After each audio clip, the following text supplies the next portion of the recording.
Yo, what's good, YouTube? It's your boy IntroSpecktive, and welcome back to the IntroSpecktive Podcast over here on UCast Studios. Make sure to subscribe to UCast Studios so you can get all of the great content on here, not just my podcast, but all of the other great content creators that share this platform. It's a lot of great stuff, and this is episode 4. So we've been doing this for about a month now, once a week. And I've been enjoying it. I always wanted to do something like this, but I just never did. And then when the owner of UCast hit me up and brought forth this idea, I just thought it was a really good opportunity, not only for me to, have another platform to talk on, but to try to help build something up that I think is a really cool idea. So today we're going to continue our usual trend. I ask for questions on Twitter in relation to Nintendo, gaming, whatever in general. And you guys respond, and I try to pick my favorite topics. So, without further ado, let's get this episode started with Fishy Fisher. Shout out to Fishy Fisher, man. One of the first YouTubers I actually really talked to when I was starting out too. Back when he was doing amiibo tournaments and stuff for Smash 4 back on his channel. Those were some good times, man. Back in 2016. So shout out to Fishy Fisher. I've known him for a while. He says, I have to know, which Nintendo soundtrack stands out, in your opinion, as a genuinely good listen, regardless of opinion on the actual game itself? Two actually come to mind for me. If you watch my... I still have this cough, man. I still have this cough, which is why I haven't been posting as many videos on my main channel. I just feel sick. I don't know what it is. I guess it's allergies. I have no idea, but it's not as bad. I feel like it is improving. But yeah, there's two main franchises from Nintendo when I think music that I would just genuinely listen to outside of playing the game, like just put on a playlist, and that's Pokemon and Mega Man. If you watch my videos, then you know how much Pokemon music I love to use in my videos. I think that Pokemon music in general really just has like a vibe for everything, whether it's happy and upbeat or, serious or sad or like epic, like a battle theme or like nostalgic feeling, or there's like a song for every single kind of emotion, and it's a constant throughout the entire series. There's upbeat catchy songs and serious songs and sad songs and battle themes in every single Pokemon game, and the music throughout the entire franchise is consistently great. Whether or not you like the specific games, like I know a lot of people don't like Gen 6 or 7, but you can't deny that the music in those games are still top quality. And it's amazing to me that it's been this consistent for this long, and there's always like new melodies and new, things that just get stuck in your head, or just new ways to make you feel nostalgic when you listen to a track years later after playing the game. For me, the most nostalgic track of all is Little Root Town's theme. Every time I hear that, it's just like a blanket of nostalgia, like just wraps around me, and it's just, I feel like so comforted by it, and it's just a beautiful song. And there's just so many themes like that. The Route 3 theme from Gen 1 really sticks out in my head as well in terms of nostalgia. The Gold Silver route where you're headed toward the Pokemon League is really good. When he's like, "Oh, you just took your first steps into Kanto." That's one of my favorites as well. So there's a lot of great themes. Obviously, all the bike themes are really, really catchy, and there's just some really, really good, like nostalgic, happy, upbeat. That's the kind of Pokemon music that I prefer. But I know that a lot of people really like more like the battle themes, like Cynthia's theme, Elite Four battle themes, Gym Leader themes, and those have their own merit as well. Obviously, they're all great. They all pump you up. They're all super hype. But for me, what I like to listen to the most from the Pokemon franchise is just those really catchy, really upbeat, like route and city and character melodies that are just really, really nostalgic for me, and they just really just replay in your brain constantly. And when I think of Pokemon, usually the first thing I think about is the music, which I don't know if it's weird or not, but the first thing that I think about when like I think about Pokemon is like a song plays in my head, and then like I associate things from that song. Like I hear Little Root's theme, and then I'm like, oh yeah, like Ruby and Sapphire, great games, and then I'll start thinking about the game itself. But like I always think about the music itself. And then my other favorite Nintendo franchise of music is the classic Mega Man and X series soundtrack. I mean, it's just so sick, dude. Like there's just no other way to describe it. Like it's just such a rush of adrenaline when you're playing Mega Man.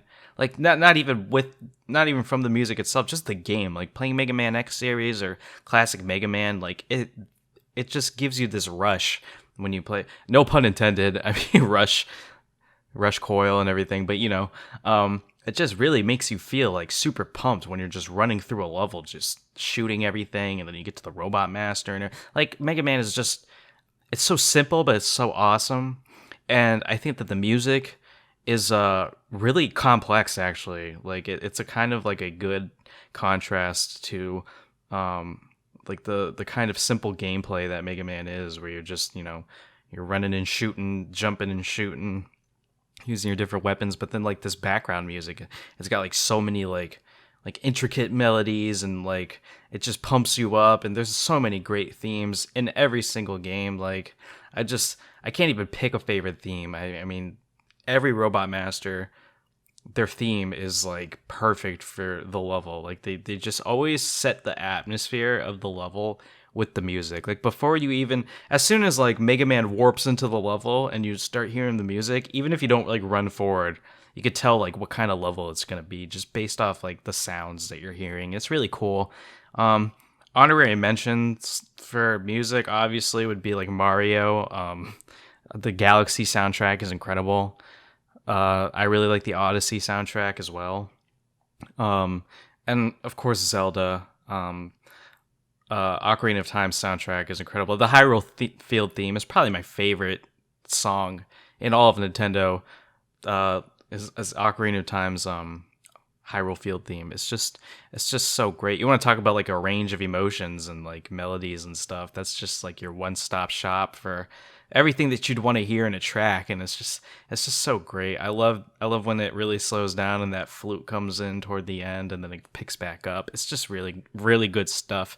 Nintendo is they're just so consistent with everything music related, much like games themselves.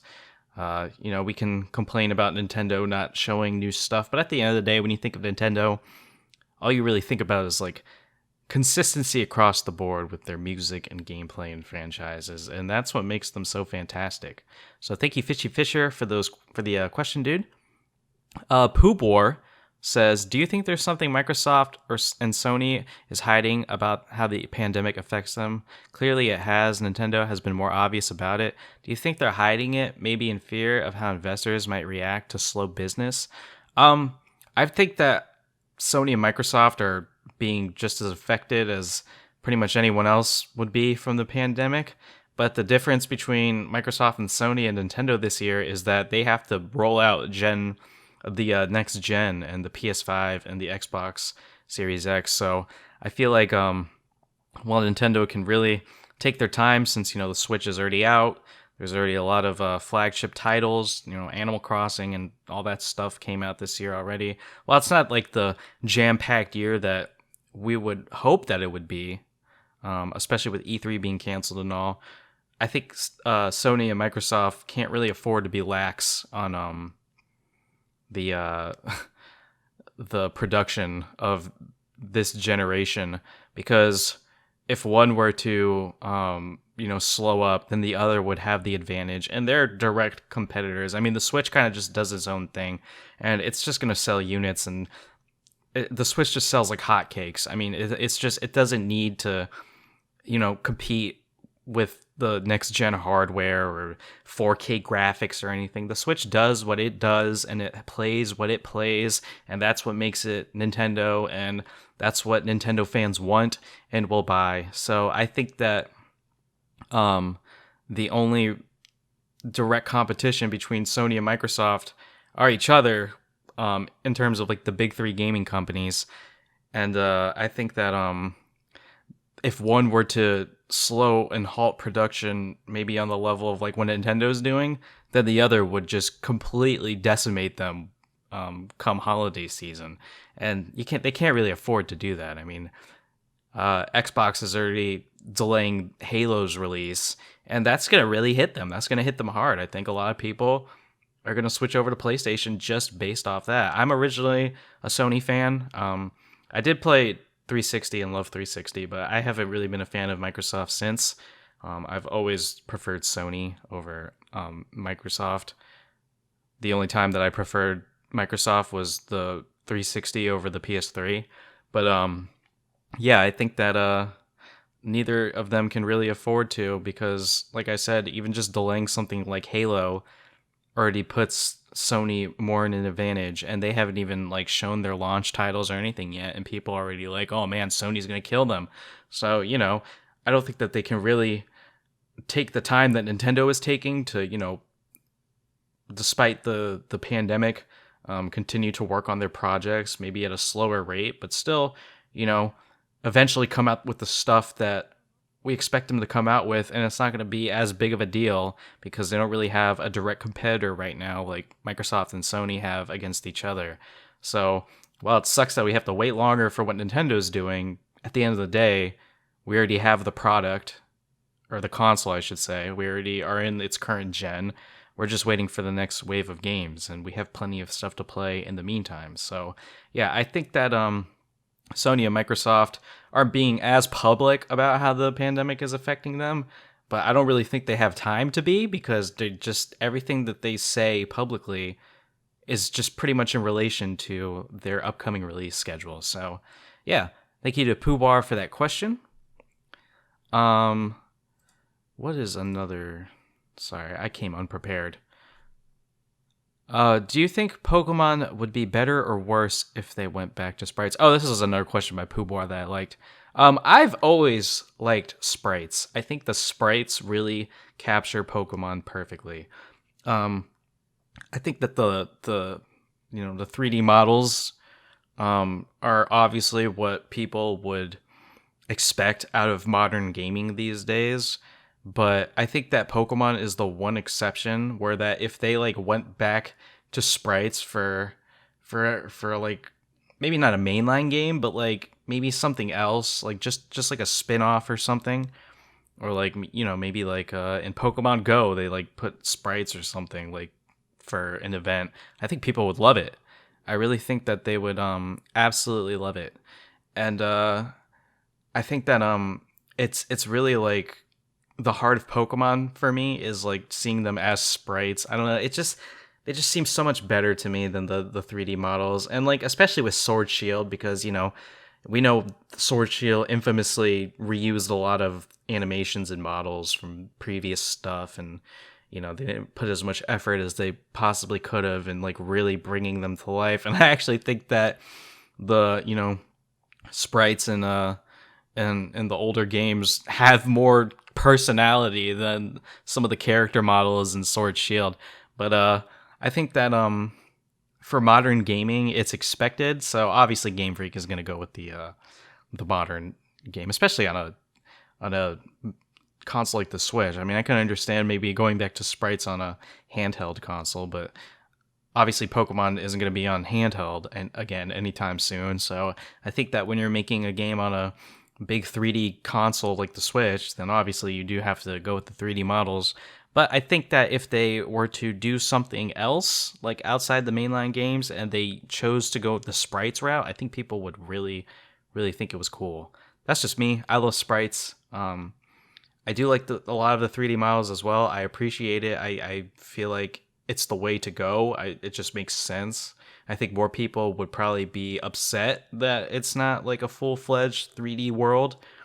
But I would personally not mind if they went back to sprites, as long as the gameplay and everything is still, solid and everything. But sprites have always been just so cool to me. I just love the way they look. I love to go on like the Pokemon like wikis or whatever and like just look at all the sprites. They just look awesome to me. So yeah. Pixelated Raffy says, Are you looking forward to any of the new next-gen consoles, Xbox Series X or PS5? Why or why not? Like I said, I'm a huge Sony fan. Not quite as big of a Sony fan as I am a Nintendo fan. Nintendo is always going to be my favorite. But yeah, I'm very much looking forward to the PS5. I currently own a PS4, and I play it not as often as my Switch, but I still play it. I enjoy a lot of the exclusive games on there. I mean, obviously, it's a completely different gaming experience, and I think that if you can afford to, and I obviously know that not everyone can afford to, but if you can afford to, I think that every gamer should should be well-rounded. Like if you stick to just one console, it's not you're not really getting the best experience possible. So I think that having the Switch and then having an Xbox or PlayStation beside it is great. Or for me personally, I prefer the Switch, PS4, and then I also play a lot of PC games. So I kind of have the trifecta for me. I think that's the holy trinity for me is Microsoft, Nintendo, and PC, because I really love games like League of Legends. So that's just me. I think that if you can afford to, you should really broaden your horizons, because there's situations like with Nintendo now where, if you're just playing Nintendo, you're obviously going to be outraged at Nintendo right now because of the lack of things that they've been releasing this year. But if you're a Nintendo and a Sony fan and you have both, then there's other games that are coming out on the PS4 to keep you occupied, like Ghost of Tsushima came out recently. You got Fall Guys, you have Final Fantasy VII Remake, you have all these great exclusives. And that's really the reason that I love PlayStation more than Microsoft, is just the exclusive is just really just beat out Microsoft single-handedly. That's just really all there is to it. Like God of War and all of these great games that came out on the PS4 that are exclusive to it. Is God of War? I'm losing my train of thought. Is God of War even exclusive? Let me look. I might be stupid. No, yeah, it is an exclusive, right? Yeah, it's an exclusive. Yeah, I had to fact check that. I knew that it was but for some reason I doubted it, and I was like, no, it's not. It's not. No, it's definitely it's an exclusive. I mean, Xbox has Halo and Forza and Gears of War, 3 games I really don't care about, 2 of which are shooters, and then one's a racing game. So these are some of my least favorite genre of game. So I'm not really huge into Microsoft's exclusives as much as I am into the huge, RPGs that Sony drops, the Final Fantasy VIIs and the God of Wars and all that good shit. So yeah, I think that it's good to be well-rounded. So I'm definitely going to be buying myself a PlayStation 5. I'm really looking forward to. Oh, Spider-Man is another one. Obviously, was about to say I'm really looking forward to the Spider-Man Miles Morales game that's coming out. And I think that there is some just dirty tactics going on right now with Sony. Listen, I'm the biggest Sony fan there is, but for them to have a monopoly on the Avengers bonus content and only have Spider-Man be on PlayStation, it's kind of dirty, man, and I don't really support that. And I really want to try to play the Avengers game, but it's hard to want to support that at the same time, So I'm kind of on the fence about getting it. But other than that, I really like what Sony does in terms of exclusives, and I've just always preferred them over Microsoft. So yeah, I'll be getting a PS5 for sure. That was the most least straightforward way to answer that question. I just went on an entire ramble. I lost my train of thought. I second guessed my knowledge. That was ridiculous. But yeah, thank you so much, Pixelated Raffy, for that question. Be Disgusted says, if a game has unintuitive controls and game feel, is that genuine difficulty or artificial in your opinion? I think it depends on the style of game. I think if you're playing a top-down 2D game like Undertale or something, and it's got funky controls, then I don't really think that adds to like difficulty. But if you're playing like fucking like a racing game or something, and it's like the controls are like inverted or something when you like go through like certain things, and then like there's all this like unnecessary shit, then I think that you can say that it's genuine difficulty because, there's a learning curve and like, there could be a lot of advanced mechanics and stuff. But I think that they're at a certain point, it just becomes too much to the point where it's just like you're trying a little too much with this, and it does become like artificial difficulty. Because if it like really affects gameplay and then you're just like, this is bullshit, then yeah, it's artificial difficulty. I think if you can like really create a system where the controls genuinely add to the game's mechanics and how it's played and functions, and like throughout the entire game it's a unique experience, and you're like, this is how this one game plays throughout, and it doesn't sacrifice the gameplay experience, then I think that can be attributed to genuine difficulty. But if it's just like trying to throw all these things at you at once, and there's like 500 things to learn, and then you learn them, but then it screws you up during a boss fight or something because it's just genuinely like unresponsive or something, then yeah, that's artificial difficulty, and it's just bad game design.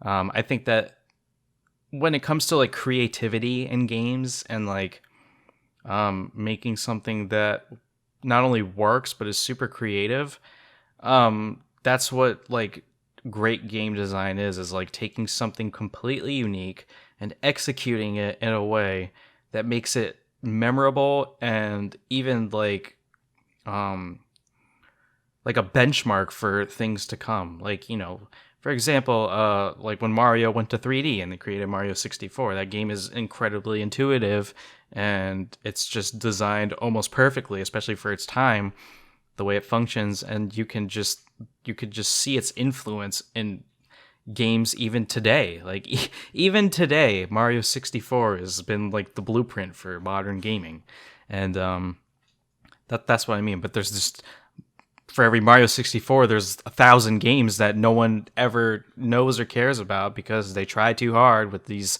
crazy foreign concepts, and they just end up being trash, garbage games that no one wants to play because they're just genuinely unenjoyable. So I think that, you can be extremely creative and unintuitive and like make something completely unique and awesome, and it can be the greatest payoff of all time.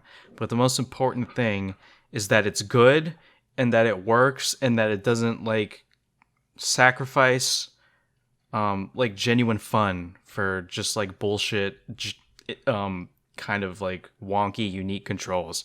I think that's like the most important thing when designing controls in a game.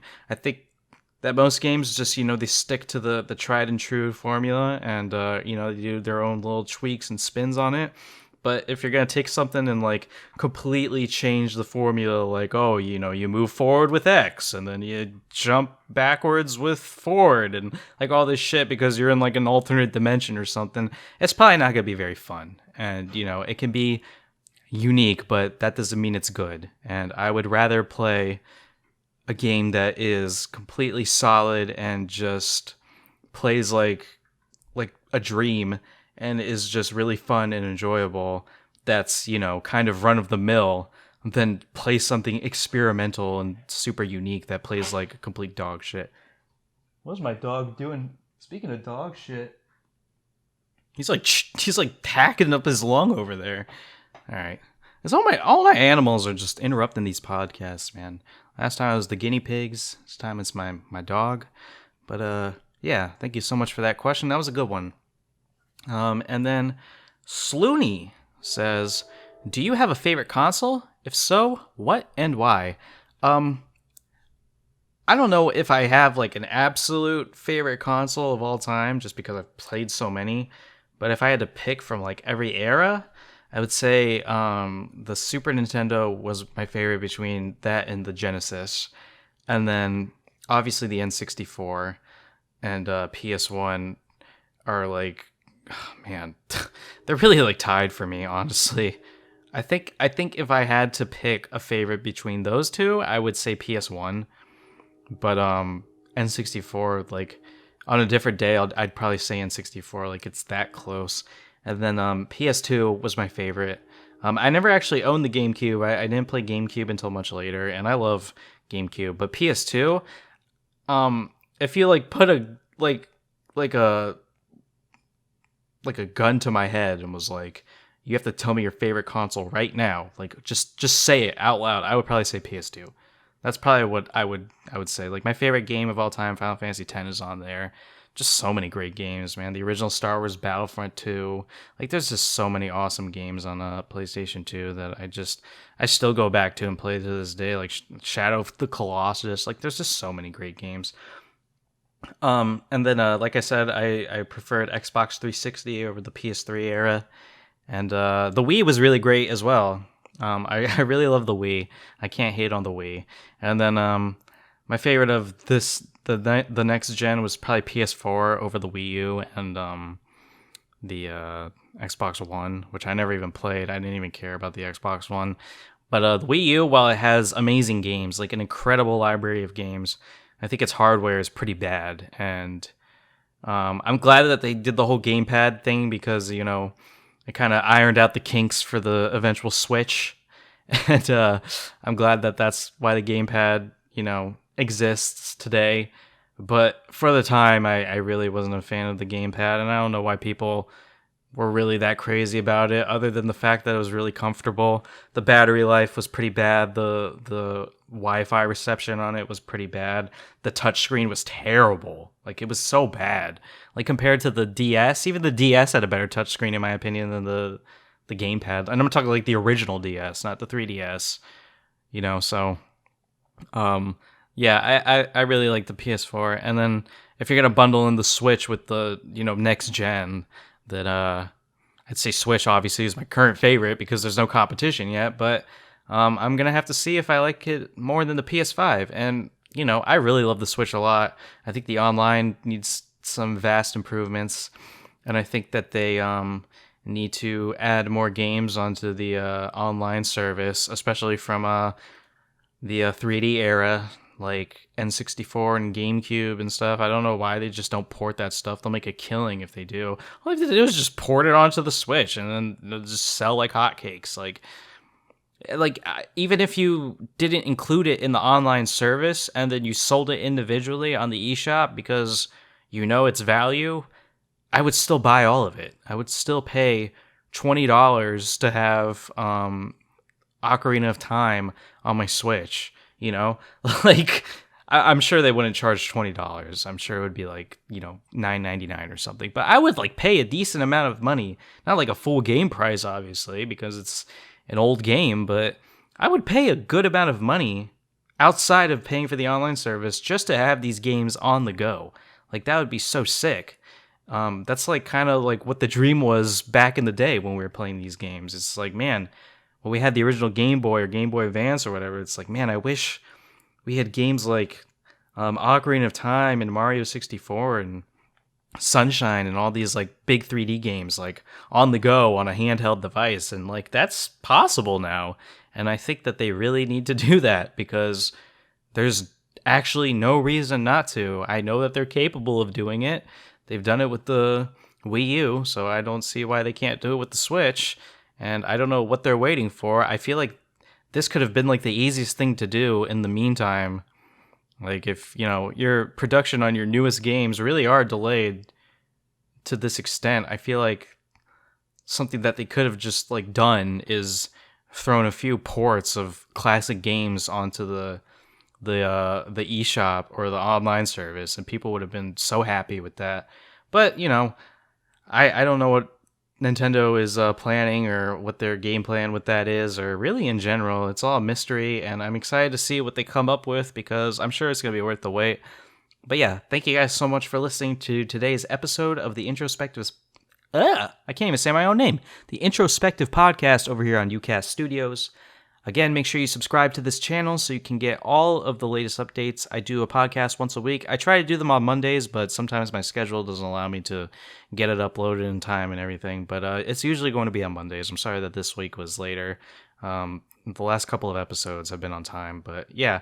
I'm going to try my best to have the next one up on Monday again. So thank you guys so much, and I'll see you all in the next episode. Have a great day. Deuces.